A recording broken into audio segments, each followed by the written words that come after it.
And for the first time, Milwaukee police are urging people to make anonymous calls to report troublemakers. Steve Shamraz rode along on patrol tonight and saw the impact that can have. He's live with this exclusive report. Steve. Courtney and Mike, we covered a lot of ground with officers here in District 3 tonight, and that made it very clear why police need people in the neighborhoods to get fed up and call in the people who are causing the trouble. The screaming and yelling tonight was more than people near 34th and St. Paul could take.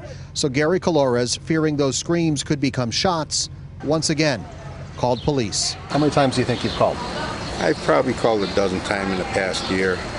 And I've actually gone out there and I've chased away the drug dealers from doing any deals out in this neighborhood. For about 3 hours, officers Deborah Stacy and William Crum now showed us around Milwaukee's 3rd District. It's a part of town where they need more people willing to call when something is not right. Oh yes, definitely.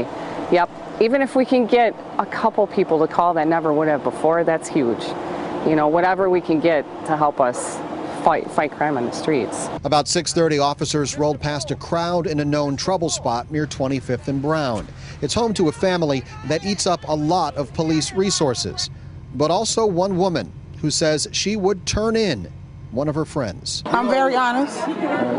If I see somebody shooting, I'll call the police and point out the shooter. Back on 34th Street, police quieted down that scrum in the street, a direct result of Gary Colorez having enough and pushing back. If you're afraid to call it in, don't complain.